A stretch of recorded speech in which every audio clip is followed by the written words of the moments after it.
Agora, o que significa esta marca da besta que é colocada aqui? Nós podemos falar de várias coisas que seriam a marca da besta. Tem gente que pensa, como eu falei com vocês, que a marca da besta seria a vacina.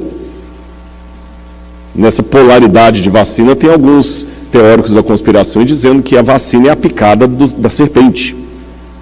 Eu não estou aqui entrando no mérito da questão se você deve tomar vacina ou não deve tomar vacina. Mas uma coisa eu estou afirmando, vacina não é a marca da besta. Entendeu? Não estou aqui, não é, pastor? Não estamos aqui falando se deve tomar, se não deve tomar, isso eu prefiro deixar para um médico, para um especialista falar. Mas uma coisa é fato, isso aqui como teólogo eu posso dizer, vacina não é marca da besta. E quem já corre para ver a marca da besta em qualquer coqueluche que aparece, qualquer frenesi que aparece, agora a marca da besta vai ser a vacina. No passado a marca da besta era o código de barras. Tinha gente que estava se recusando a comprar coisa com código de barras, porque o código de barras era a marca da besta. Eu lembro que uma vez eu fui a uma igreja e tinha alguém lá defendendo que o código de barras era a marca da besta, que ia controlar todo mundo. E alguns até mostravam a foto do código de barras que traziam meia. Aí eu expliquei para os irmãos, eu falei, meus queridos, o número da besta não é 666, é 666. 666 não é o 6 3 vezes repetido. É um múltiplo de 6. E por que aqui no Apocalipse fala que o número da besta é um múltiplo de 6? Vamos deixar a Bíblia falar. Abra a Bíblia comigo em Daniel, capítulo 3. Daniel, quem conhece a história de Daniel sabe que episódio é esse. Onde o rei Nabucodonosor mandou erguer uma imagem e obrigou que todos na Babilônia adorassem a sua imagem. E no capítulo 3, versículo 1, fala das dimensões da imagem que Nabucodonosor ergueu. Daniel capítulo 3, versículo 1. O rei Nabucodonosor fez uma imagem de ouro que tinha 27 metros de altura e 2,70 metros de largura. Deixa eu explicar para os irmãos uma coisa aqui. Existem dois tipos de tradução na Bíblia. No sábado à tarde vamos falar um pouquinho sobre traduções da Bíblia. Existem traduções que são dinâmicas e traduções que são literais. E não é uma questão de falar qual está certa, qual está errada. Não dá para definir isso. Eu vou dar um exemplo, os irmãos vão entender. Quando você fala assim, I'm mad about my flat. Se eu falo isso nos Estados Unidos, tem um sentido. Se eu falo isso na Inglaterra, tem outro sentido. I'm mad about my flat. Eu estou ficando louco por causa do meu apartamentozinho ali, meu cantinho. Se você fala isso na Inglaterra, eu estou ficando doido por causa da agulha que eu vou tomar. Perceberam a diferença? Mesmo no português do Brasil para o português de Portugal, tem diferença. Tem diferença. Por exemplo, isto é giro. No Brasil, giro é isso aqui. Em Portugal, giro, very nice. Então, até do inglês britânico para o inglês americano tem diferença. Até do português brasileiro para o português lusitano tem diferença. Concordam comigo? Então, na Bíblia também tem expressões que às vezes o autor não sabe, o tradutor fica na dúvida, como é que ele traduz? Por exemplo, se eu estou pensando em inglês e eu sou alguém falando inglês, it's rain dogs and cats. Se eu traduzir literalmente ao pé da letra, como eu tenho que traduzir? Está chovendo cães e gatos. Essa é uma tradução literal. Mas se eu quiser adaptar, eu vou falar, está chovendo muito. Aí vem alguém e fala o seguinte, está errada essa tradução. No original inglês não tem a palavra muito, tem a palavra cães e gatos. Está errado traduzir está chovendo muito? Não. Essa é uma tradução dinâmica. Eu peguei o sentido da frase em inglês e já adaptei para o português. Uma tradução literal é aquela que pega palavra por palavra. Então, no original aramaico aqui de Daniel, não está 27 metros por 2 metros e 70. Aqui nos Estados Unidos vocês usam muito pounds, milhas, yards, feet. E às vezes a gente tem que traduzir. Eu estava conversando com Josias. Eu estava conversando com ele, estava fazendo várias perguntas em inglês ali, e ele não lembro mais qual, assim, ele perguntou da temperatura do deserto. Eu só sei falar em Celsius. Eu não sei falar em Fahrenheit. E ele não entende em Celsius, ele entende em Fahrenheit. Então eu tive que pensar em Celsius e para o celular aqui, e o pastor me ajudou a traduzir para Fahrenheit. Então, se eu disser para vocês que no deserto tem uma temperatura de 40 graus, aí você vai traduzir para o inglês, você pode colocar 40 degree, ou você pode já adaptar para Fahrenheit e falar 100 degree. Mas eu não falei 100, eu falei 40. Ficou claro isso para vocês? Então aqui apenas o tradutor fez uma adaptação, mas no original aramaico, o tamanho da estátua de Nabucodonosor é 60 côvados por 6.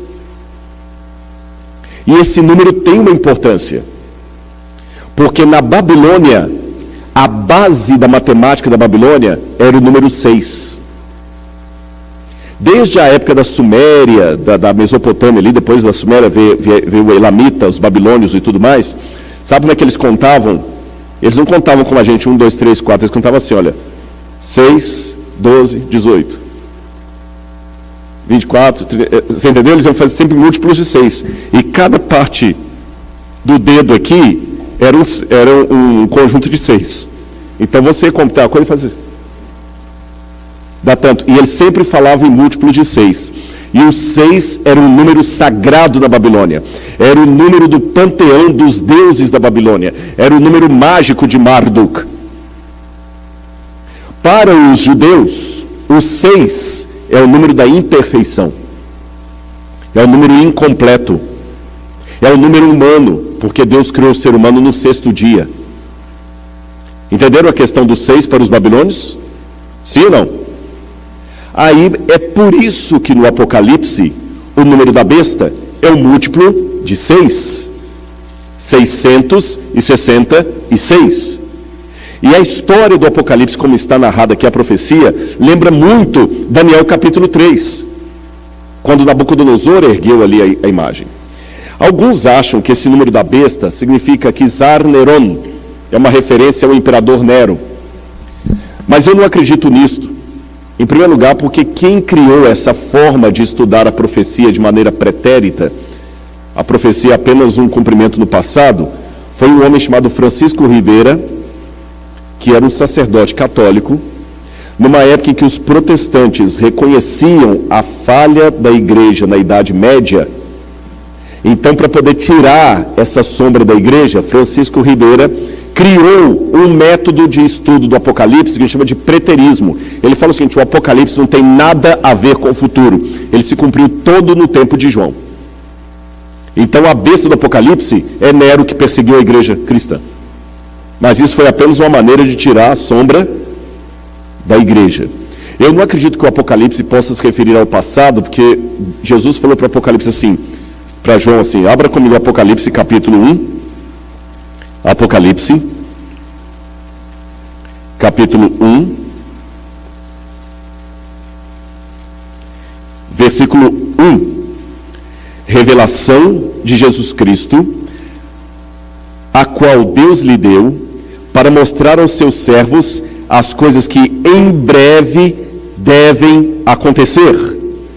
No original grego está assim, as coisas que em breve devem começar a acontecer.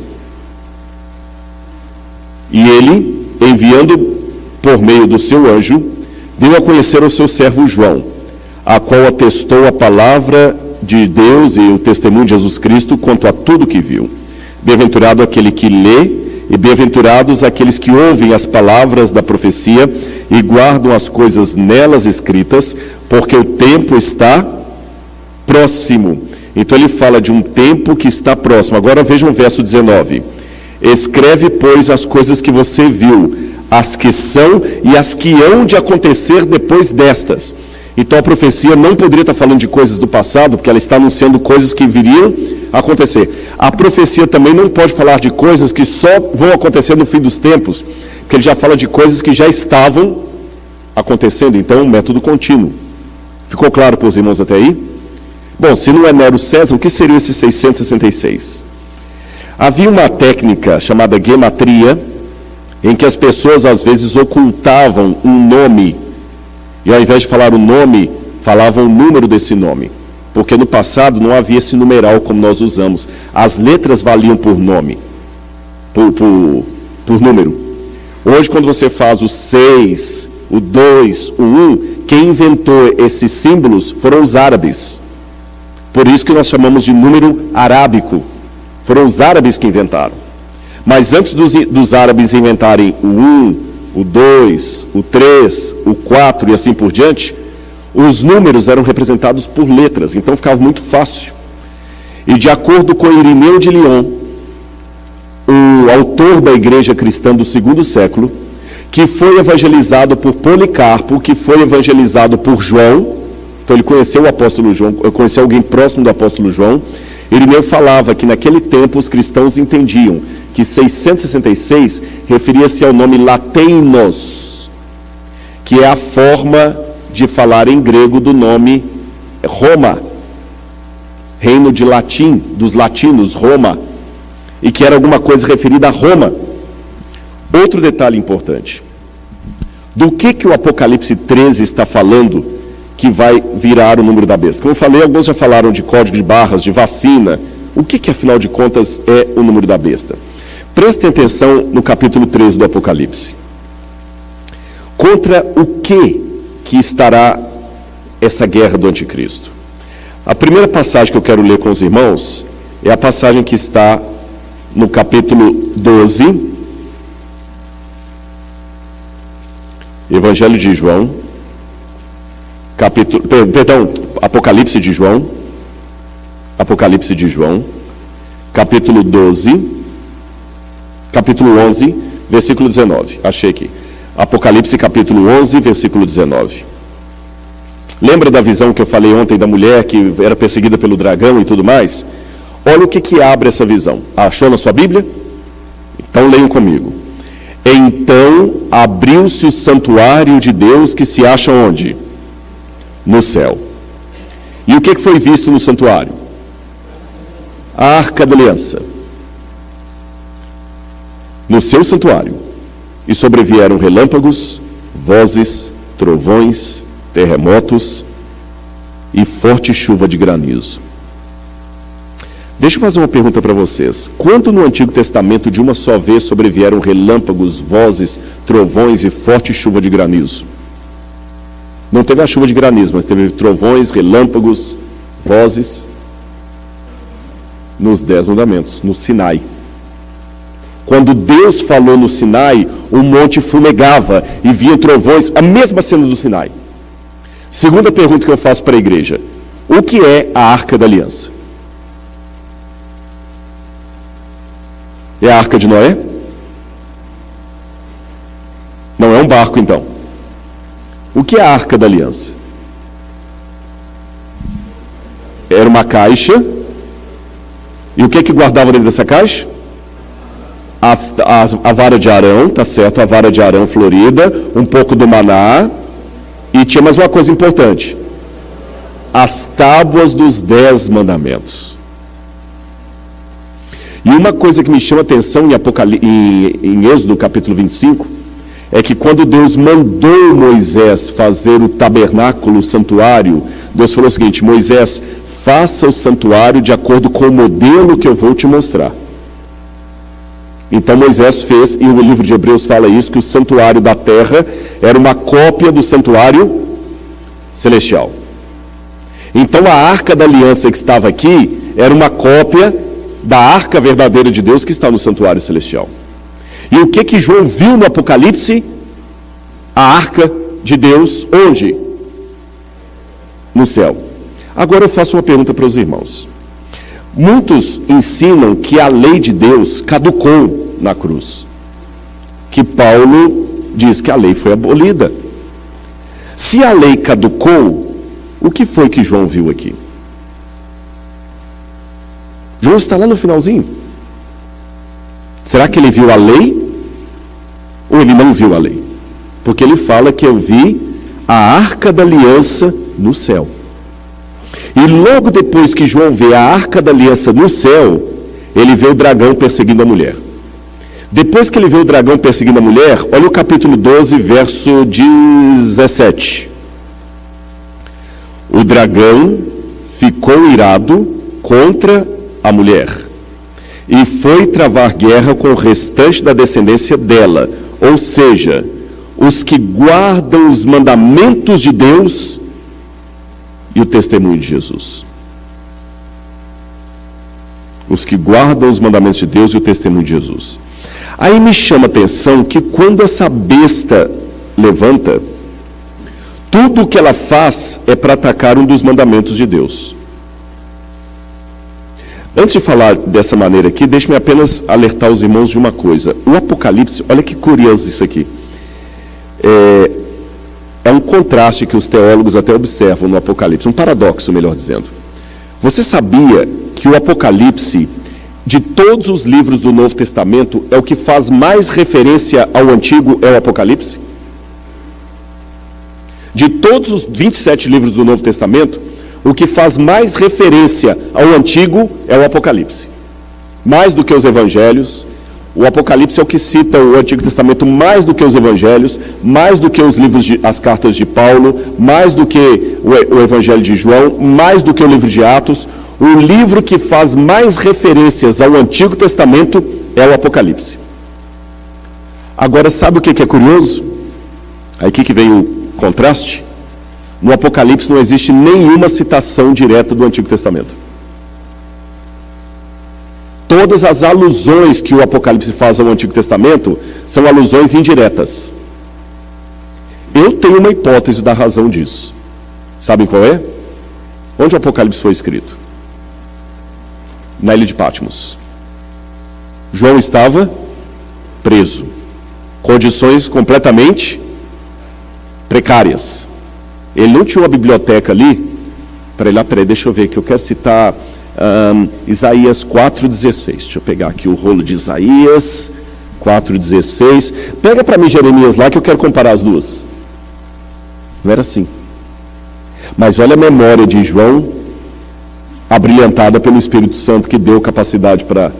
Talvez até, eu vou surpreender os irmãos com o que eu vou dizer, talvez nem foi João que escreveu o Apocalipse, sabia disso? Como assim, Rodrigo? É porque naquele tempo, muitas pessoas que não sabiam ler ou escrever, ou mesmo que soubessem ler ou escrever, não podiam escrever todo dia, então perdia a prática. Então você usava um escriba para anotar as coisas para você. E a tradição apostólica diz que quem escreveu o Apocalipse foi um secretário de João chamado Prócoros, que estava com ele na ilha de Patmos. E é interessante que quando você compara o grego do Apocalipse com o grego do Evangelho de João, é completamente diferente. Entenderam? Completamente diferente. Então é como se assim, a diferença, por exemplo, entre o meu inglês e o inglês de vocês, que está todos os dias aqui. O inglês de vocês está muito mais aperfeiçoado do que o meu. Vocês estão todos os dias falando inglês, ouvindo inglês, conversando em inglês, lendo em inglês e tudo mais. O meu, se eu for agora fazer um sermão em inglês, eu tenho que treinar primeiro. Não vem tão automático assim. É a mesma coisa, a pessoa podia saber ler e escrever, mas não está escrevendo todo dia. Então João talvez usou ali um escriba, mas esse escriba anotava o que João dizia. E o Espírito Santo tomava João de tal maneira que João se lembrava das passagens do Antigo Testamento e ia citando, mas em forma de paráfrase. Então você encontra as alusões ao Antigo Testamento assim, de maneira indireta. Vocês compreendem? De maneira indireta. Igual, por exemplo, os animais de Daniel capítulo 7 aparecem aqui no capítulo 13, na besta. E os 10 mandamentos estão citados também aqui no capítulo 13 de maneira indireta. Como ele cita todo o Antigo Testamento, quer ver? Por exemplo, olha o que a besta faz. O capítulo 13, versículo 1, final. Diz que sobre as cabeças da besta tinha nomes de quê? Blasfêmia. Isso me lembra o quê? Onde é que estava escrito que não devemos blasfemar? Nos mandamentos de Deus. Concordam comigo? É nos mandamentos de Deus. Outra coisa aqui, diz que o verso 4, e adoraram o dragão porque deu sua autoridade à besta, também adoraram a besta, dizendo, quem é semelhante à besta? Quem pode lutar com ela? Onde na Bíblia está dizendo que não podemos adorar ídolos? Não terás outros deuses diante de mim. Aí na continuidade diz que a segunda besta faz uma imagem para a primeira. Quer ver aqui, olha, capítulo 13, capítulo 13, versículo 14. Seduz aqueles que habitam sobre a terra por causa dos sinais que lhe foi permitido realizar diante da besta, dizendo aos que habitam sobre a terra que façam o quê? Uma imagem. Não farás para ti imagem e escultura. Onde é que está isso? Nos 10 mandamentos. Vocês estão vendo aqui todos os detalhes dos 10 mandamentos? Manda matar, manda blasfemar, manda adorar uma imagem, cobiça o lugar de Cristo, tudo isso aqui. Agora, olha que curioso esse bloco profético. Ele começa com uma visão dos mandamentos no céu, dos 10 mandamentos na Arca da Aliança. Aí vem o dragão perseguindo a mulher. Os fiéis da mulher são chamados de aqueles que guardam os mandamentos de Deus e a fé em Jesus. Logo depois, vem a besta fazendo um monte de coisas que contraria a vontade de Deus. E aí, aqueles que vencem a besta são descritos no capítulo 14. No capítulo 14, versículo 6, diz assim: vi outro anjo voando pelo meio do céu, tendo um evangelho eterno para pregar aos que habitam na terra, e a cada nação, tribo, língua e povo, dizendo: temam a Deus e deem glória a Ele, porque é chegada a hora em que Ele vai julgar. E adorem aquele que fez o céu, a terra, o mar e as fontes das águas.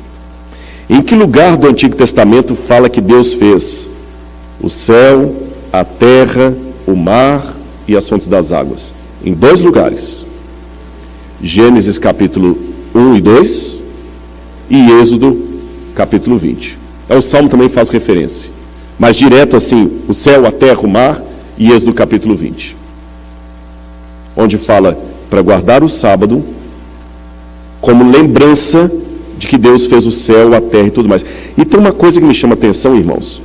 Eu não sei como é aqui nos Estados Unidos, como é em Cabo Verde. Mas no Brasil, geralmente, os documentos, quando você assina um contrato com alguém, fiz uma firma com você, no final, você tem que fazer em cada folha um visto, e no final você tem que assinar e reconhecer firma. Você vai num cartório e ele bate um carimbo provando que aquela assinatura é sua mesma. Essa assinatura geralmente vem no final do contrato. Na época do Antigo Oriente Médio, sabe como é que eram os contratos entre um rei superior e um rei inferior? Ele começava geralmente assim. Eu tenho vários paralelos para mostrar para vocês. Por exemplo, entre os hititas, faziam assim. Eu vou fazer, o Eric, por exemplo, vamos supor que eu sou o rei superior, o Eric é o rei vassalo. Aí, os contratos que a gente encontra na arqueologia, trazem assim: ó Eric, eu sou o rei Rodrigo, que ajudei o seu país quando você estava sendo atacado pelo seu inimigo. Eu emprestei o meu exército para você e defendi você. E agora então faço com você um acordo, uma aliança.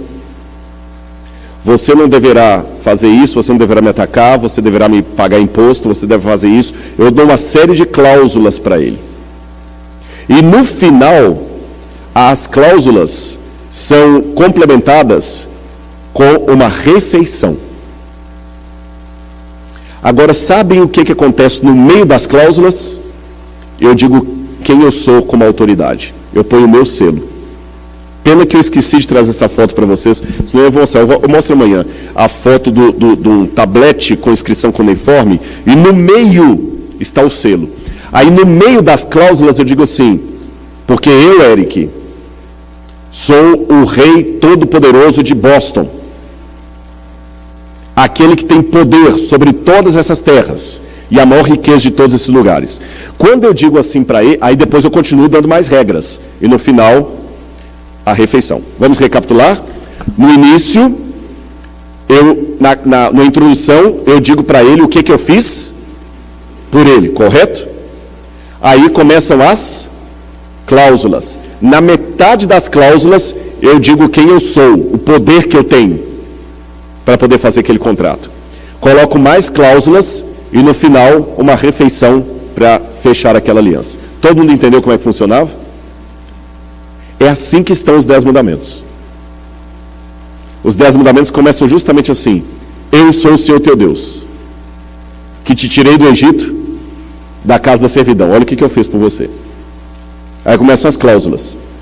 Vamos lá, Êxodo capítulo 20. É bom falar e ler no texto bíblico, às vezes a gente fala de cor e não pega tudo. Olha aqui. Estas são as palavras que o Senhor Deus falou. Aí o 20, perdão, podem achar primeiro.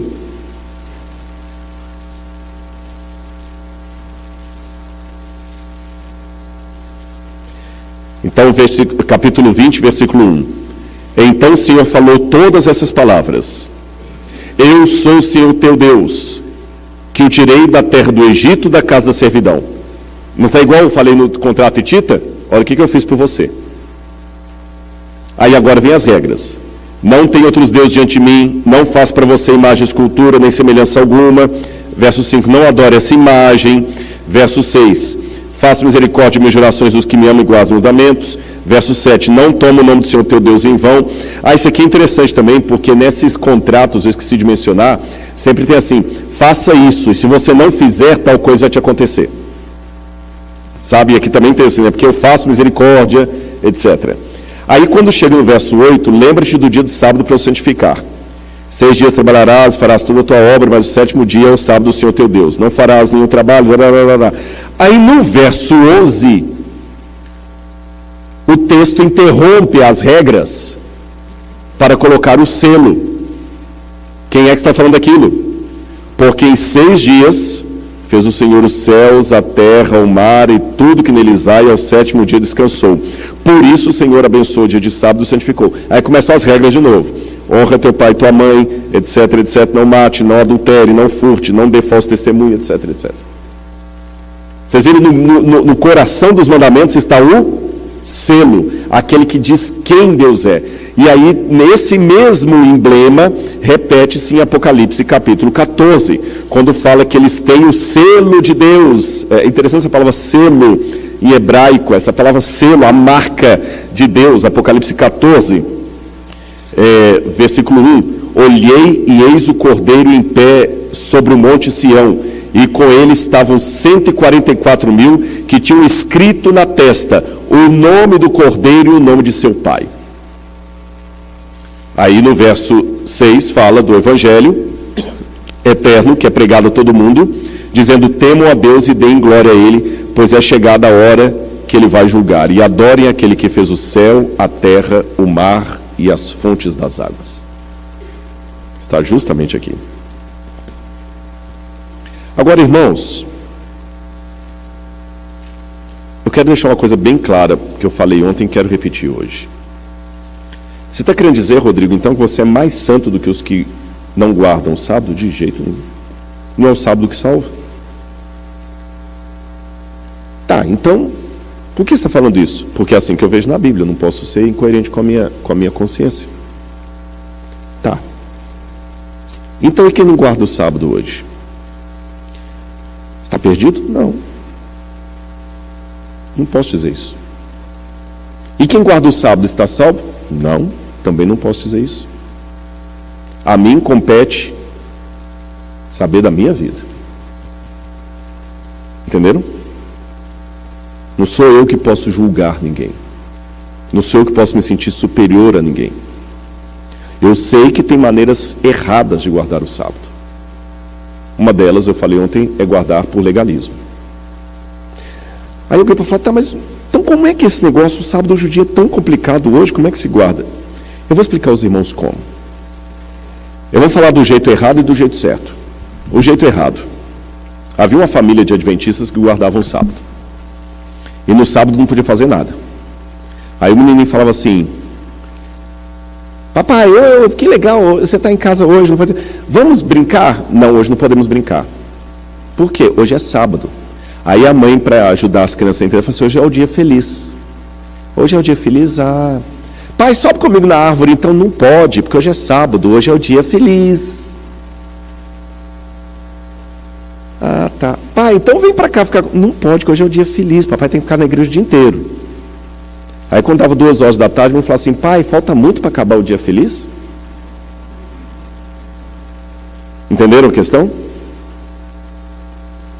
Essa forma de guardar o sábado apenas na base do não pode, não pode, não pode, não pode, não pode, é a maneira judaica, é a maneira farisaica, é a maneira que não agrada a Deus. Quem estava no sermão, acho que de domingo, eu expliquei uma coisa que aconteceu com os judeus depois do cativeiro da Babilônia. A lei de Deus antes do cativeiro da Babilônia era algo para proteger o povo de Israel. Mas quando eles saíram do cativeiro da Babilônia, eles ficaram com tanto medo de voltar para lá, que eles falaram o seguinte, a lei não é uma cerca que nos protege, é algo que precisa ser protegido. Entenderam a diferença? É igual aquele pai que luta tanto para comprar o carro, e quando compra o carro fica com ele guardado na garagem, porque tem medo de colocar na rua, alguém riscar e tudo mais. O carro está lá, mas o carro não pode ir com a família. Não vou levar meu carro para lá, não vou sujar meu carro na lama, não vou arriscar meu carro, não vou lá porque lá não tem lugar de estacionar o carro. Pai, vamos passear, vamos estrear o carro. Não vamos ficar em casa. Por que não? Porque lá não tem lugar de estacionar, não vou botar o carro. Aí a família fica com saudade quando eles andavam de ônibus. Aí não é o cara que tem o carro, é o carro que tem a pessoa. Sabe aquele negócio, você não sabe se é o cachorro que abana a cauda ou a cauda que abana o cachorro? Os judeus fizeram isso, eles pegaram os mandamentos de Deus e colocaram uma cerca em torno dos mandamentos. Aí, por exemplo, começaram a raciocinar. Tá, no sábado não pode fazer nada. E se eu quebrar um galho de árvore no sábado? Eu tô como é que fala quando você está podando? Então coloca aí um acréscimo. No sábado ninguém deve subir em árvore. E se a mulher estiver olhando no espelho no sábado e vir um cabelo branco e querer arrancar? Ela está fazendo cabelo no sábado, então não pode. Mulher não pode. Isso tudo está na lei judaica, na Mishnah, você tem tudo isso lá na Mishnah. Não pode, mulher não pode olhar no sábado no espelho. Se você tiver com a coisa na mão direita e ela cair, você só pode pegar com a mão esquerda. Não pode andar mais do que uma milha sabática. Um monte de regras. E eu amo Israel, mas isso não significa que eu concorde com tudo em Israel. No Shabat, por exemplo, lá o elevador vai parando de andar e andar porque o judeu não pode apertar o botão no sábado. Não pode acionar o interruptor da energia. Não pode atender celular. Não pode um monte de coisa. Com todo o respeito que eu tenho pelo povo judeu, mas essa é a maneira que Jesus criticou, falou o seguinte, vocês são hipócritas. Se um boi de vocês cair no sábado no buraco, vocês não tiram? E eu não posso curar essa filha de Abraão? Jesus passou lá no lugar onde estava o trigo, lá, colheu as espigas. Não pode, é sábado. Davi não entrou lá e não comeu dos pães, por que eu não posso comer? Eu sou o Senhor do sábado. Então, quando Jesus falou assim, eu sou o Senhor do sábado, ele não quis dizer assim, menosprezando, quer dizer, desculpa, eu sou o dono do sábado. O dono aqui sou eu. Igual uma vez eu vi um vídeo desse aí de uma rádio lá em Belo Horizonte, lá que um deputado era dono da rádio, o radialista chamou o opositor dele para a rádio lá, para dar uma entrevista.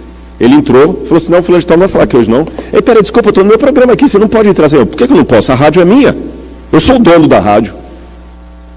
Eu tenho que pedir licença para entrar na minha rádio? Então, quando ele falou o seguinte, eu sou o dono do sábado, eu sou o Senhor do sábado. Eu sou Deus. Esta é a maneira errada.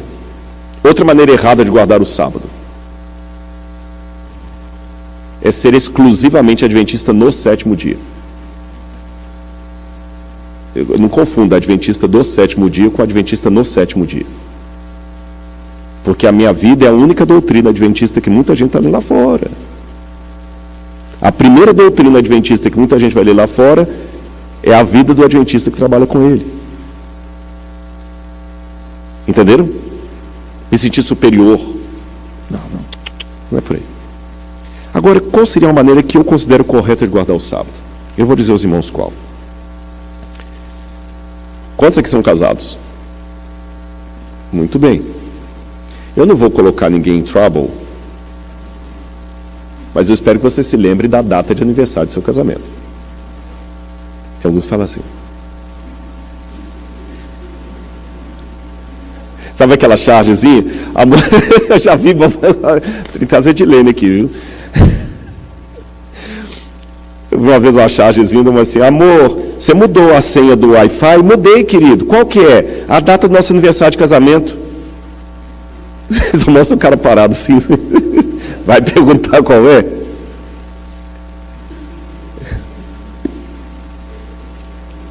Eu pergunto a vocês. Eu não jogo bola. Mas se eu jogasse bola, Deus não me deu esse dom. Acho que quando eu distribuí os dons ali, o jogo de futebol estava fora. É pecado, é errado num casamento um homem jogar bola? Não é errado. Meu amor, eu vou jogar bola com meus colegas. Tudo bem, meu querido. Ele não está traindo.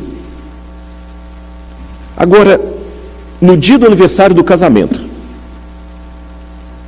ela acordou, preparou um café da manhã todo gostoso. Ele pega a chuteira, passa na mesa, pega uma torrada. Amor, vou sair para jogar bola com meus amigos. É certo? É certo? Mas vocês não acabaram de falar que não tem problema o homem jogar bola no casamento? Ah, não no dia do... Por que só a mulher que respondeu isso? Os homens ficaram calados agora. Vocês estão então me dizendo que tem coisas que não é que elas em si são erradas, mas para aquele dia não são apropriadas. Só isso. Mas deixa eu continuar na minha reflexão aqui. O dia do aniversário do casamento só tem sentido numa única e exclusiva condição. Qual é? Se você vive bem com a sua esposa 364 dias do ano.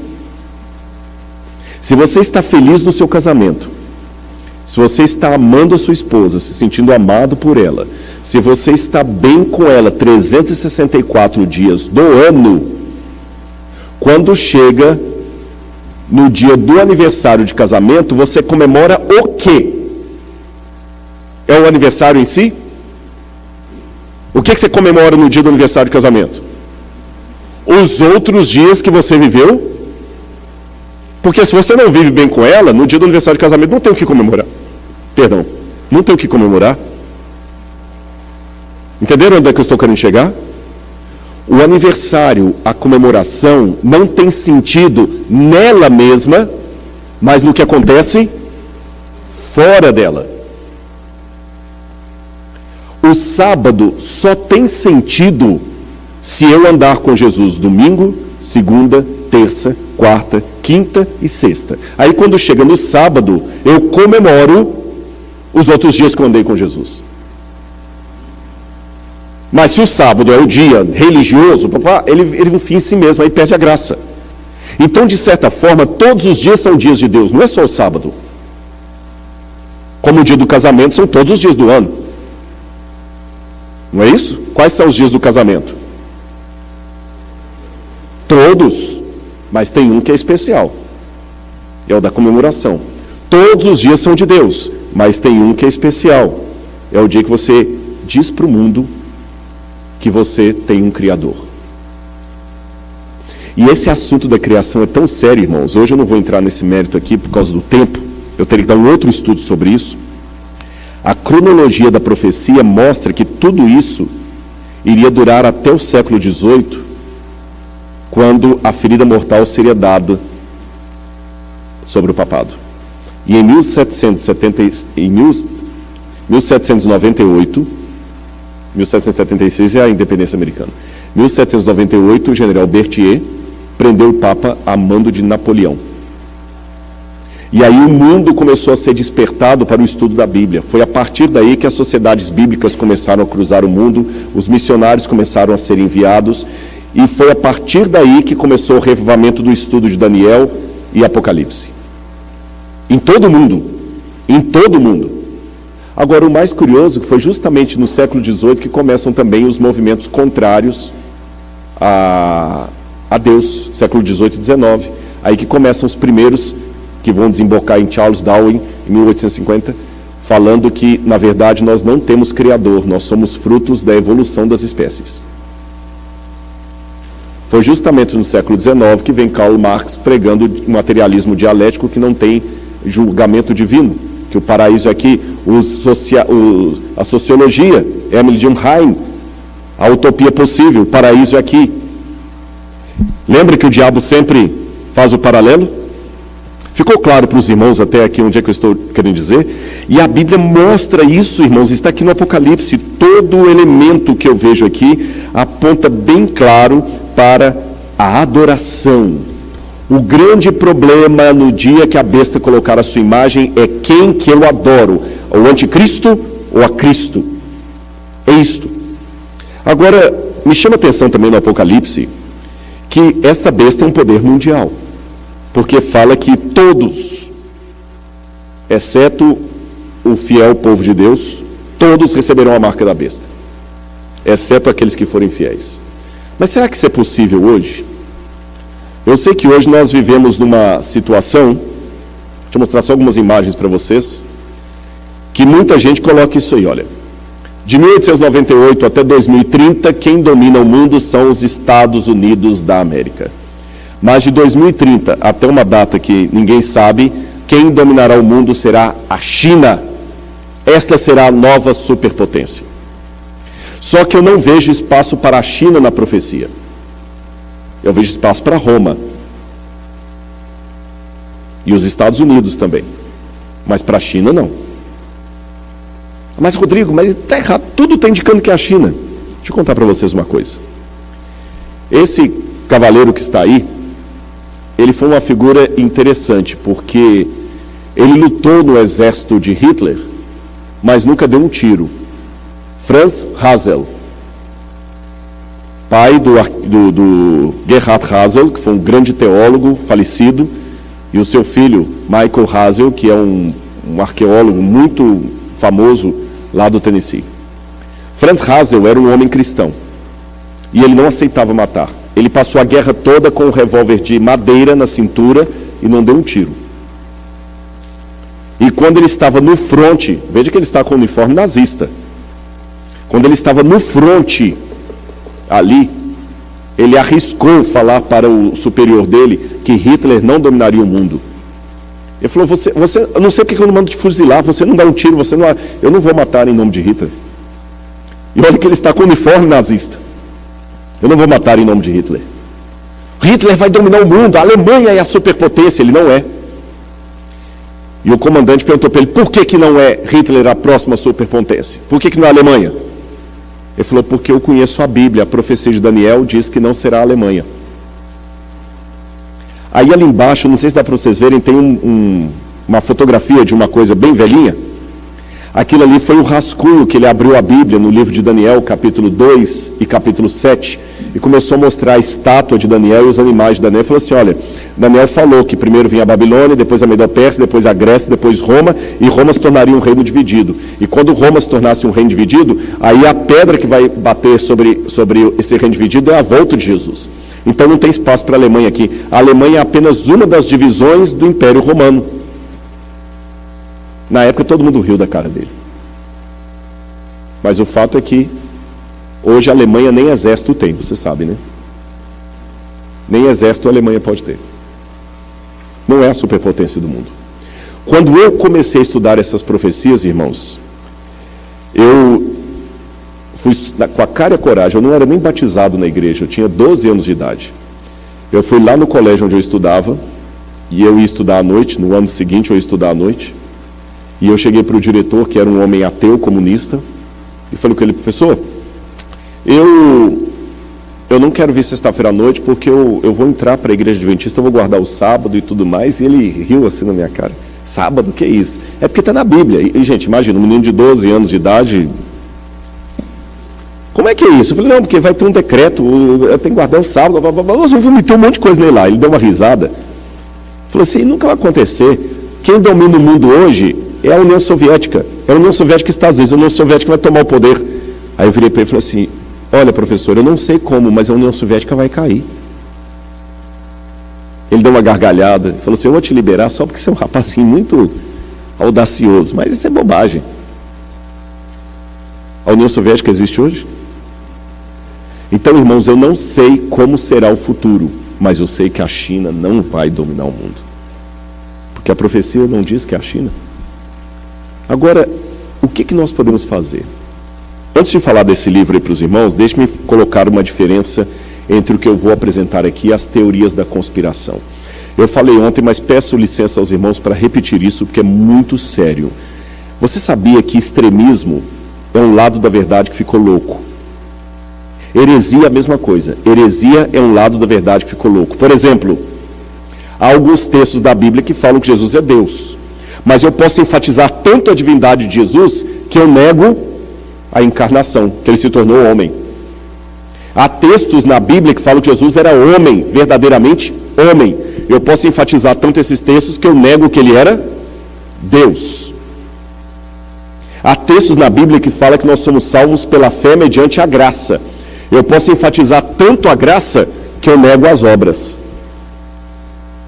Há textos que falam das obras. Eu posso enfatizar tanto as obras que eu nego a graça. Então, heresia é um lado da verdade que ficou louco. A teoria da conspiração é a mesma coisa. Cuidado com a teoria da conspiração. E eu vou dar algumas dicas para vocês aqui para perceberem um teórico da conspiração. E quando você perceber, nem dê bola. Teórico da conspiração geralmente cria alarde em cima de nenhuma fundamentação teórica. Você fala assim: qual a prova do que você está falando? As provas que ele mostra não são provas documentais de livros sérios. Ele mostra recorte de jornal, revista, ou então alguém que ouviu alguém. É sempre assim. Ele nunca mostra o dado. Todo teórico da conspiração geralmente é assim. Ele vai fazer uma palestra para você e fala o seguinte: não, porque existem jesuítas infiltrados na igreja. Existe jesuíta? Existe. Como é que você sabe? Como é que você prova isso? Não, porque alguém que ouviu alguém que tinha um primo que era padre, uma vez confessou para ele que tinha jesuíta na igreja. Sabe aquelas histórias que acontecem sempre à distância, com ninguém... Não, porque uma vez um pastor estava vendendo um livro na comportagem, ele bateu na casa de um padre, o padre falou com ele: a paz, cuidado que nós temos muitos jesuítas infiltrados na igreja. Quem que é esse pastor? Quem que é esse padre? Não tem como averiguar. Vocês entenderam o que eu estou querendo dizer? Não tem como averiguar, é igual a história de disco voador. É alguém que estava uma vez no Kansas e viu uma luz no céu. Não tem como verificar. Irmãos, fé não é crendice. A fé é um arrazoado. Então, cuidado com essas informações de não tem. Por que você sabe que tem? Não, porque aos Illuminatis, não, porque tem 6 famílias que dominam o mundo. E como é que você sabe? Não, porque elas têm um selo secreto que está lá. Mas é secreto, como é que você sabe? Não, porque eu tenho alguém que falou de alguém, que falou de alguém, que falou de alguém, que falou de alguém, que falou de alguém, que conheceu alguém que trabalhou para aquela casa. É o fulano de tal que o pai dele era iniciado. Geralmente, teórico da conspiração, você descobre pelas provas do que ele está dando. É sempre blá, blá, blá. Ele conta uma história de um pastor que uma vez estava expulsando um demônio, aí o demônio pegou e falou assim: olha, você sabia que o disco do Roberto Carlos é meu, é do capeta. Irmãos, então, olha, não escutem Roberto Carlos porque é do capeta. Porque o pastor uma vez expulsou o demônio de uma menina, que o demônio falou que o Roberto Carlos é do capeta. Eu acho que eu tenho que ser assim, diz o Senhor, é bíblico. Tá certo? E fora da Bíblia, que está de acordo com a Bíblia, é mais coisa que tem uma fundamentação teórica, uma coisa razoável. Segunda característica de um teórico da conspiração: ele é bom em tudo. Ele, na segunda-feira, se for chamado aqui, ele dá uma palestra sobre economia mundial. Na terça-feira, ele dá uma palestra sobre os computadores, como eles vão dominar o mundo. Na terça-feira, ele fala de música. Ele não sabe nem onde é que está o dó central, vai dar uma palestra inteira sobre música. Na quarta-feira, ele vai falar sobre alimentação. Ele vai falar o que você tem que comer, o que você não tem que comer. Ele é o doutor aqui, ele é o médico. Ele fala de tudo. Ele traz raiz para isso aqui, ele fala que isso aqui que causa aquilo, tudo. Quer dizer, o camarada é bom em tudo, irmãos. Eu não estou falando por arrogância, não é por honra e glória de Deus. Eu tive o prazer, o privilégio de fazer 2 doutorados e um pós-doutorado. Mas não é falsa humildade, com toda sinceridade. Eu tenho outros 2 doutores ali que podem confirmar o que eu estou falando. Se tem uma coisa que um curso de doutorado lhe ensina, é o tanto de coisa que você não sabe. Às vezes a pessoa, você pode vir aqui na palestra, não, nesse assunto eu não falo, porque eu não sei. Eu nunca vou falar sobre música, viu, pastor Ronaldo? Eu posso dar minha opinião sobre música numa conversa trivial, eu posso dar minha opinião sobre música, ou posso, eventualmente, numa palestra, dar um exemplo de alguma coisa que dialogue com outra área. Isso eu posso fazer. Como eu pedi licença aqui para falar da psicologia, da medicina, isso tudo bem, é uma licença poética que você usa e que não tem nenhum problema. Eu posso falar o seguinte: olha, por exemplo, a medicina, um médico não pode saber o que a pessoa tem sem um diagnóstico. Eu posso falar isso, eu não preciso ser médico para falar isso. Isso tudo bem, é uma ilustração, mas jamais esperem que eu venha aqui à frente dar uma palestra sobre o câncer. Ainda mais como um médico sentado ali, não vou falar isso. Uma palestra sobre saúde pública. Não vou falar sobre isso. Eu posso até dialogar com um teórico, que eles também estudam, eu posso até dialogar alguma coisa sobre a música, eu tenho um sermão meu que eu conto a história daquele hino Quão Grande És Tu. Isso tudo bem. Mas eu nunca vou dar uma palestra sobre música, os efeitos da música sobre o cérebro. Não é minha área. Mas geralmente o teórico da conspiração, ele é doutor em tudo. E é sempre coisa sensacionalista. Ele sempre está dizendo algo que os especialistas não dizem, só ele que sabe. Ele sabe os efeitos da música, ele sabe tudo sobre alimentação, ele sabe tudo sobre lar e família, ele sabe tudo sobre profecia. Olha, eu posso fechar o seminário de teologia, mandar embora todos os professores e botar só ele para dar aula, que dá aula de tudo. Ele sabe tudo sobre maçonaria, ele sabe tudo sobre Illuminati, ele sabe tudo sobre tudo. Aí eu penso que não. Vocês entenderam o que eu quis dizer com a questão do doutorado? Vocês sabem, o doutorado te mostra, você não sabe nada disso aqui, então fica na sua. E a última questão sobre o teórico da conspiração. Ele causa um fervor que não dura muito tempo. Daqui a pouquinho o pessoal desanima. Sabe aquela parábola do Pedro e o lobo? Que o menino descia gritando, ó lobo, ó lobo, ó lobo. Todo mundo assustava. E não era nada. Até o dia que ele desceu gritando, é o lobo, é o lobo, é o lobo. E era mesmo, e ninguém deu bola, e o lobo fez o estrago. Então, meus irmãos, cuidado com os teóricos da conspiração. Quando alguém falar alguma coisa, fala assim, qual o livro que está dizendo isso? Onde é que está aí na Bíblia? Onde é que está isso nos livros que você está lendo? Tá bom? Peçam as fontes. Por isso que eu estou colocando as fontes. Esse livro aí, agora que eu fiz esse preâmbulo, eu posso contar para vocês desse livro aí. The Key of This Blood, de Malachi Martin. Malachi Martin foi um jesuíta, e ele não só foi jesuíta, mas ele foi vatinólogo, um especialista em política do Vaticano. Tá certo? Ele era um especialista em política do Vaticano, e ele trabalhou dentro aí da Santa Sé. E ele escreveu esse livro, The Key of This Blood, que inclusive é um livro publicado pela Doubleday, que é uma editora que tem como principal cliente a Igreja Católica. Não é um livro contra a Igreja Católica, é um livro a favor. Um livro que recebeu os parabéns do Papa e de um monte de gente lá. E nesse livro, The Key of This Blood, ele conta que um dos segredos de Fátima Sabe que Fátima apareceu em Portugal, Maria apareceu em Portugal, na cidade de Fátima, então tem os 3 segredos que deu para os 3 pastorzinhos ali, pastorinhos. E a Lúcia, que era a única que estava viva, ela recebeu e ela falou para o Papa.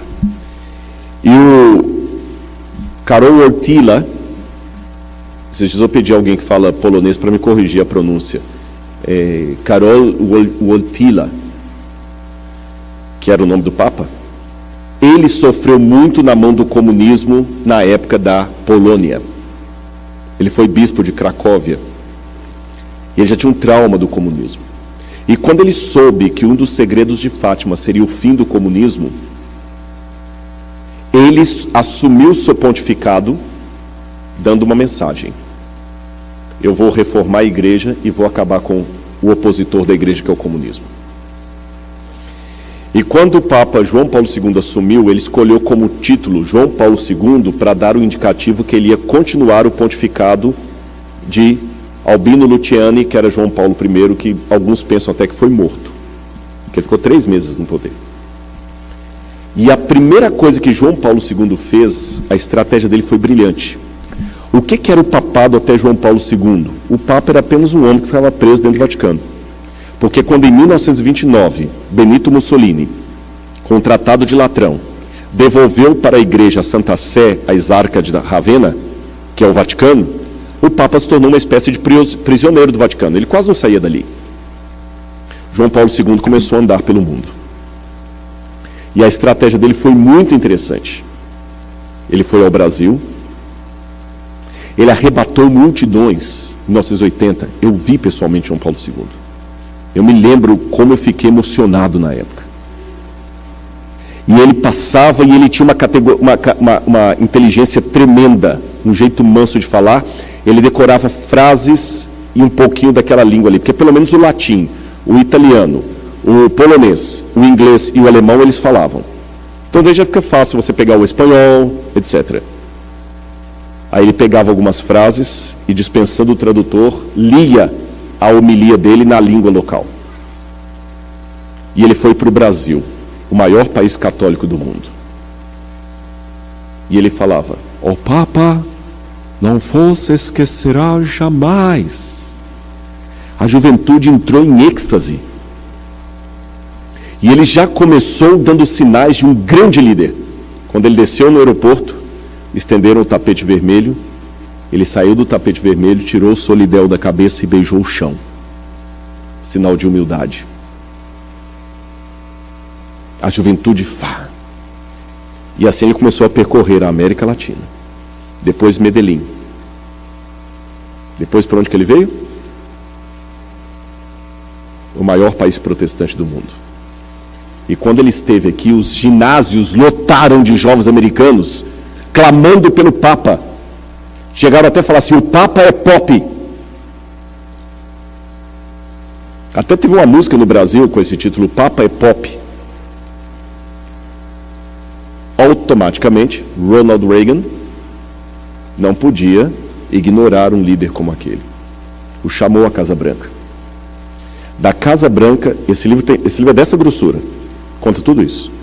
Eles já saíram com a estratégia costurada ali de como iriam acabar com a União Soviética. Costuraram nos bastidores da história para que Mikhail Gorbachev, um católico fervoroso, assumisse a presidência da União Soviética. E Mikhail Gorbachev, costurando com Ronald Reagan e João Paulo II, proclamou a perestroika e a glasnost. Em pouco tempo, caiu a União Soviética, depois o Muro de Berlim, e não existe mais a União Soviética. E os Estados Unidos, até então, viviam à sombra da Guerra Fria, com medo do que o mundo podia acabar. Os que viveram antes disso lembram? E nem um tiro foi dado por ninguém, e nem os repórteres acompanharam. Tudo pelos bastidores. E o Malachi Martin diz que muitas pessoas se enganam pelo silêncio do Vaticano, achando que o catolicismo é um poder ultrapassado. Não é. há mais coisas para o futuro. Vejam, eu falei algo que, por um primeiro momento, pode parecer teoria da conspiração, mas eu estou dando a fonte. E esse livro não é o único, não, é apenas um, mas é uma bibliografia, não é um livro só, não. Como mineiro, eu digo assim, as pesquisas que eu faço são um queijo de várias vacas. Não tem qual que é o livro que você lê para poder... Não tem um livro, são vários. São 1000 páginas de leitura para 10 minutos de palestra. Mais recentemente, Zygmunt Bauman, um dos maiores teóricos do século XXI, que morreu recentemente, que criou o conceito de sociedade líquida, e ateu e comunista. Ateu e comunista. Ele tinha um... Não era bem comunista, mas ele tinha uma simpatia pelo comunismo. Uma simpatia. Zygmunt Bauman disse o seguinte: o Papa Francisco é a minha esperança. Porque Zygmunt Bauman percebeu o seguinte: o mundo hoje, por que ele chama de sociedade líquida? O mundo não tem mais firmeza, não tem consistência. O que é um líquido? O líquido está aqui, ó. Enquanto está dentro dessa garrafa, ele está nesse formato. Se eu tirar dessa garrafa e colocar num copo, ele assume o formato do copo. Se eu tirar do copo e colocar num prato, ele assume o formato do prato. Mas se eu quebrar o prato, o líquido derrama, ele não tem consistência. O mundo hoje não tem consistência, a família não tem consistência, os filhos não têm, o mundo está perdido. Só que Bauman está chegando à conclusão que ele não tem solução para o mundo, mas quando ele teve um encontro com o Papa Francisco, ele falou: esse homem. E eu vou dar mais um resumo para vocês. Esse sujeito aqui também, ele é interessante. Jeremiah Lant. Jeremiah Lant, ele é autor do livro The Parting Instinct, A Cultural History of Humanity's Search for Meaning. Ele fala da padronização, e esse livro, ele fez uma análise sociológica sobre o coronavírus.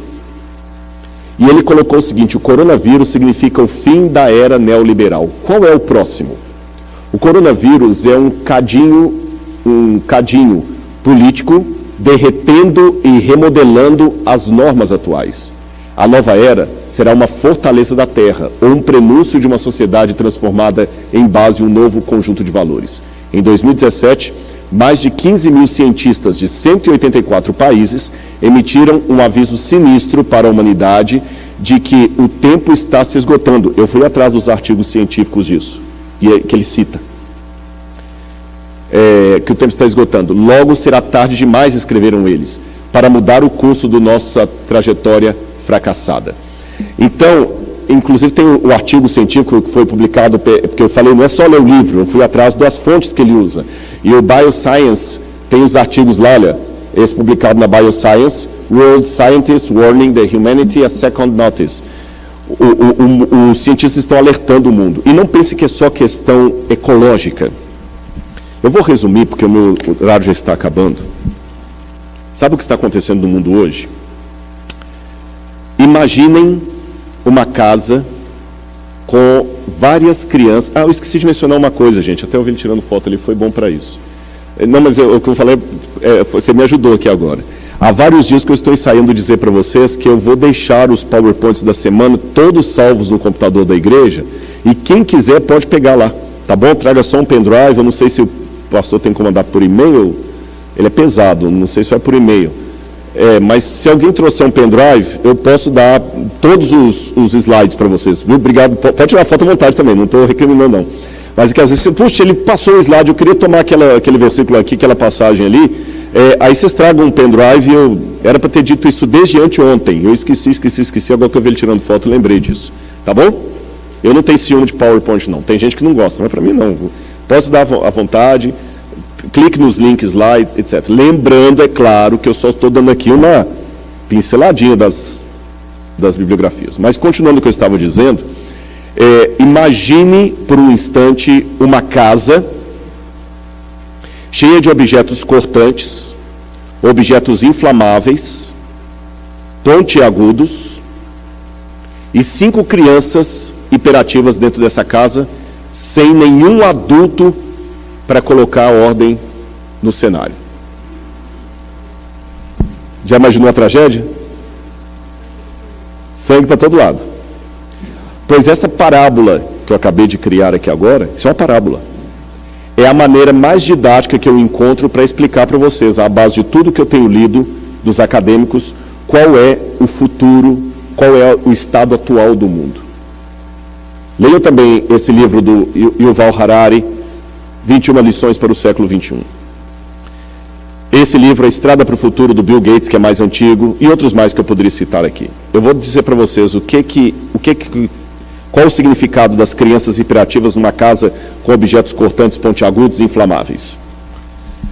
A primeira criança imperativa que está... E lembrem, crianças que estão na casa sozinhas sem nenhum adulto, nenhum pai para botar moral. Um perigo, não é? Primeira criança imperativa do mundo. Internet. Quem controla? Ninguém. E a pior ameaça para o seu filho pode estar no quarto dele, no computador ou no celular. Lembra da baleia azul? Ensinando as crianças a suicidar? Na internet você pode colocar de pedofilia a armas nucleares. Você pode ensinar na internet. Isso que eu não estou entrando na Deep Web.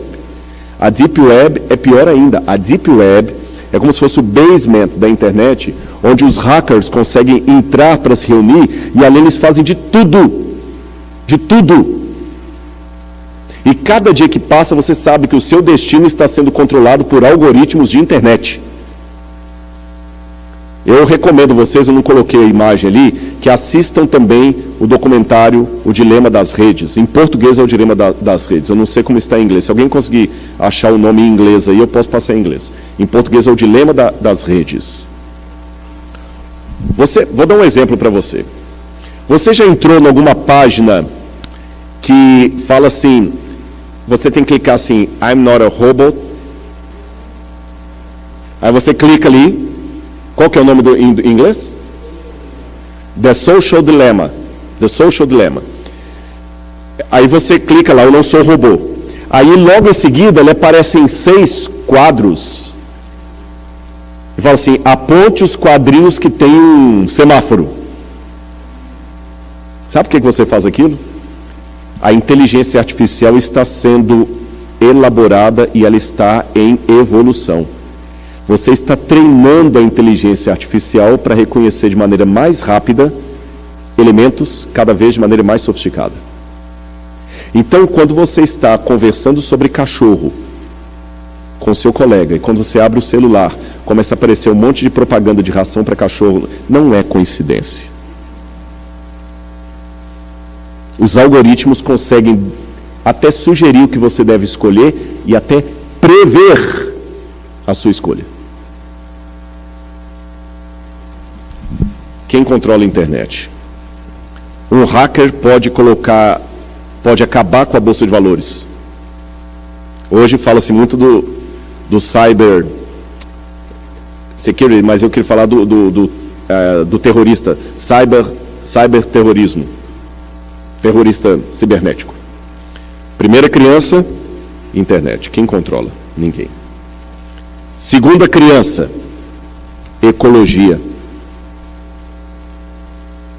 Eu sei que se eu entrar no mérito aqui, a Amazônia é do Brasil ou não é do Brasil, isso dá uma polêmica. Mas o fato é o seguinte, se a Amazônia pegar fogo, o mundo inteiro passa aperto. Se os Estados Unidos não diminuírem a emissão dos gases, as calotas vão derreter. As calotas vão derreter. Quem controla tráfico? Quem controla os crimes ecológicos? Ninguém. É uma criança imperativa. Terceira criança imperativa. Tráfico de drogas e de armas. Quem controla isso em nível mundial? Ninguém.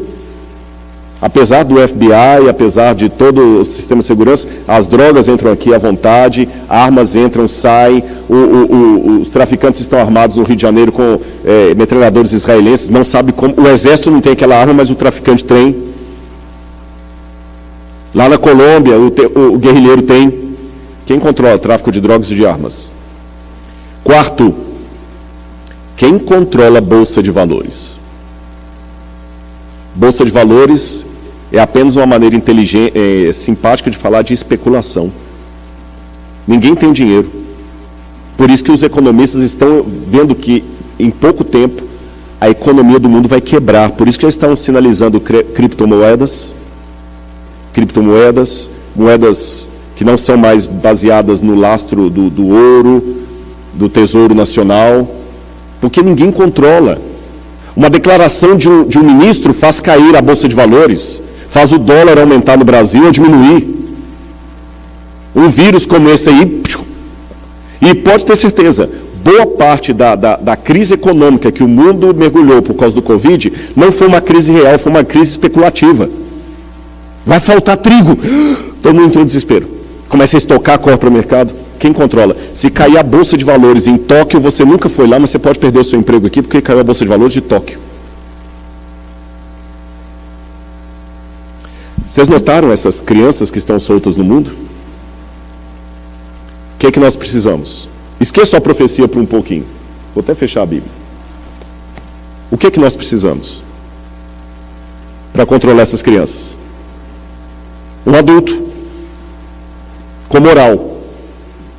Em outras palavras, o mundo precisa de um governo único.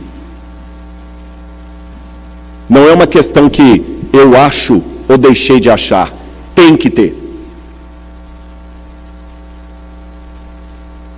Entenderam? É uma questão do médico falar o seguinte: olha, sua coluna esfarelou. Eu não estou perguntando se você quer ou não quer ser operado. Você tem que ser operado. E agora? A veia do coração entupiu. Não estou perguntando se você quer ou não quer. Tem. Não é a sua opinião que estou perguntando, estou te dando informação.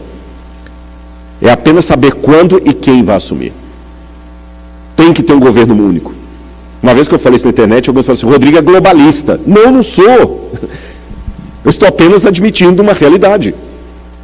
E esse governo único vai ter que fazer a magia de manter a soberania nacional de cada país conjugada ao interesse global, porque nós não podemos nos dar ao luxo mais de ser brasileiros, americanos, chineses ou ingleses, porque o que cada país faz afeta o mundo inteiro. Então precisamos de leis universais, governo mundial, para controlar Bolsa de Valores, para você não ser ameaçado por causa da declaração de um ministro lá atrás, para controlar a alta dos preços ou a baixa dos preços, alguém que consiga controlar a internet de tal maneira que você não tenha problema com um camarada com um site lá em Taiwan, mandando pornografia para sua filha em Washington. Alguém que consiga falar com o governo, pare com as emissões de gás e o governo tem que obedecer, e a ONU não, esqueça a ONU nunca fez esse papel, a ONU é apenas um emblema, uma figurinha, a ONU não tem moral para nada. Tanto é que a ONU não conseguiu resolver nenhum problema dos palestinos com os israelenses. Então o que estão se costurando agora? Assim como na época que Malachi Martin falou, estavam buscando um governo mundial, a queda do comunismo, agora também, enquanto eu estou falando, reuniões estão sendo feitas. Eu não sei quais, porque se eu soubesse quais, eu teria que ter uma fundamentação, senão eu caio na teoria da conspiração. Eu sei que coisas estão acontecendo. Quais, eu não posso prever os detalhes. Mas tudo está acompanhando para um governo único. E o que me chama a atenção no Apocalipse, é que eu termino, é que o anticristo, diferente dos outros governos, esse será um governo mundial, que vai controlar tudo. A minha dica para você: quando você vir que esse governo está mundial, ligue o pisca-alerta. Se houver uma lei que, por exemplo, ninguém pode abrir nada no domingo, eu não vejo problema, não abro. Na Bíblia não tem nada me obrigando a abrir no domingo. Agora, quando alguma lei, seja ela qual for, se interpuser entre o mandamento de Deus e a decisão do governo, posso lhe dar um conselho de irmão? Desobedeça. Questão de vacina, não tem nada na Bíblia que me obrigue a vacinar ou não vacinar. Então, cada um tem. O pastor falou um dia num vídeo que deu uma polêmica, e é isso, né? Olha, Você tem o direito de não contaminar, a gente tem o direito de não querer ser contaminado. É uma questão de consciência. Aí eu prefiro não vacinar. Eu não quero, estou com medo, não sei como é que é esse negócio aí, não vou vacinar meu filho. Vou vacinar meu filho sim, eu confio no que estão falando. Não tem nada na Bíblia que esclareça, pode ou não pode. Vocês estão entendendo o que eu quero dizer? Mas a Bíblia tem claro que eu não posso adorar outros deuses diante de Deus. Se o governo emplacar, agora a religião nova é essa, cuidado. Fique com os olhos abertos. Mas lembre de uma coisa. Você só vai ter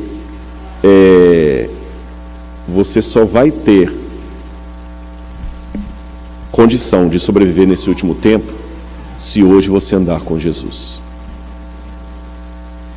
E com relação às pessoas que nem sabem disso aqui que o Rodrigo está falando.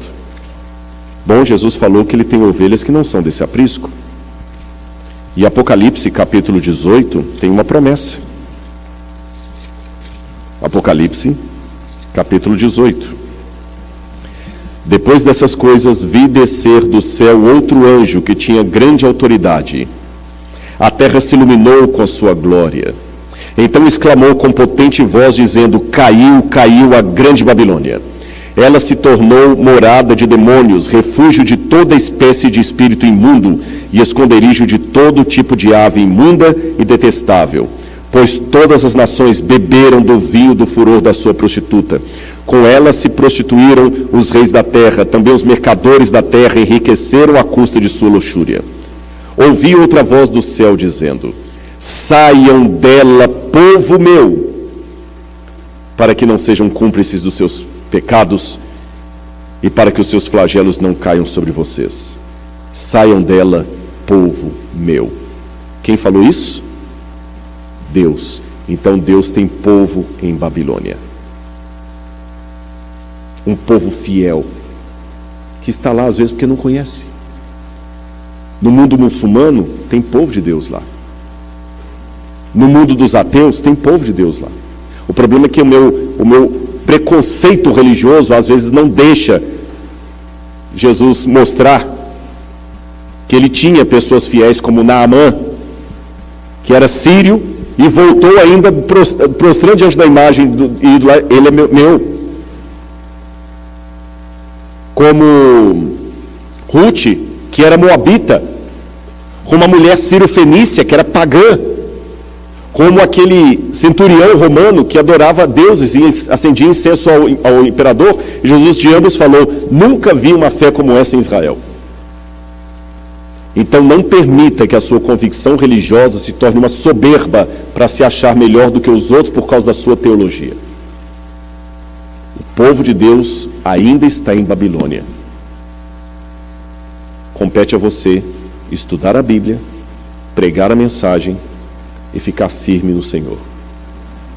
Aqui está a perseverança dos santos, os que guardam os mandamentos de Deus e a fé em Jesus. E eu termino o sermão de hoje com essa imagem, e eu vou pedir ao pastor Ronaldo que venha cantar para nós aqui, porque esse quadro, irmãos, lembra que eu contei para vocês que, rapidamente, que a minha mãe tinha uma Bíblia e ela queimou a Bíblia? Quando eu era criança, depois daquele sonho que eu tive com a volta de Jesus, eu achei debaixo da televisão da minha casa uma Bíblia velha. E dentro da Bíblia tinha um folheto de capa alaranjada, escrito assim: urgente. Eu já estava aprendendo a ler nessa época. E eu ficava lendo dentro do folheto, tinha essa imagem, essa foto. E estava escrito assim: olhe bem para essa imagem. Observe os detalhes. É Cristo voltando como Ele prometeu. Agora você já está preparado. E tem uma decisão a tomar. Colocar-se neutro é colocar-se em oposição.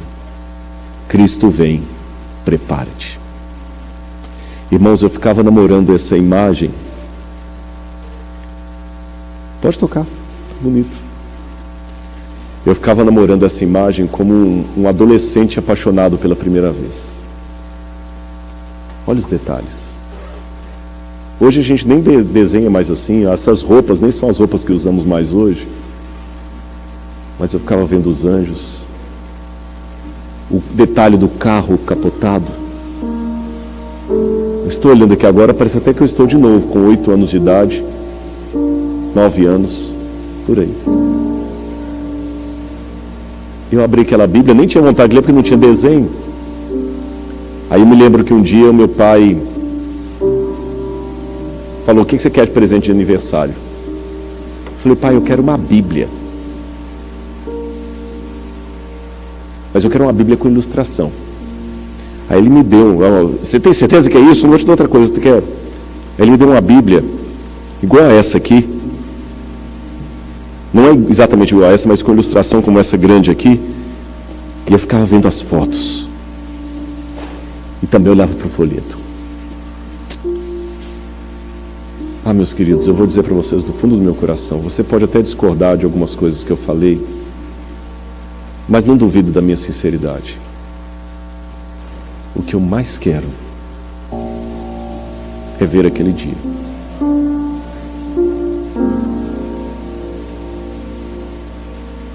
Eu peço a Ele: Senhor, se eu estiver enganado em alguma coisa, perdoa-me, porque eu estou fazendo com muito amor por Ti. Se eu estiver certo, usa-me com Teu Espírito. Mas como eu quero ver aquele dia. Eu quero ver Jesus voltando. E eu quero ver você ali comigo. Não dá nem para imaginar como vai ser. Mas eu quero falar: Senhor, eu estou aqui. Eu cheguei. Faça essa decisão na sua vida hoje também. Porque aquele menininho de 9 anos virou um pregador. Eu não sei quanto tempo ainda vou esperar. Eu não sei quanto tempo. Eu calculo. Tudo está preparado. Eu vou falar mais sobre isso amanhã e sábado. Que entre 10 anos é o suficiente para montar tudo isso que eu falei com vocês. Vocês viram 2030 lá? Mas eu também não posso bater o martelo, senão eu vou estar dando data para a volta de Jesus. Mas eu só sei que eu quero que Ele venha logo. Porque eu amo Jesus. E amo meus irmãos. Não importa o que você está passando. Não importa a dor. Eu posso não saber qual é o seu dilema. Mas acredita em mim. Fica firme com Ele, é isso que basta. Não deixe nada, nem ninguém, tirar você do caminho de Deus. Eu quero ir para o céu com você.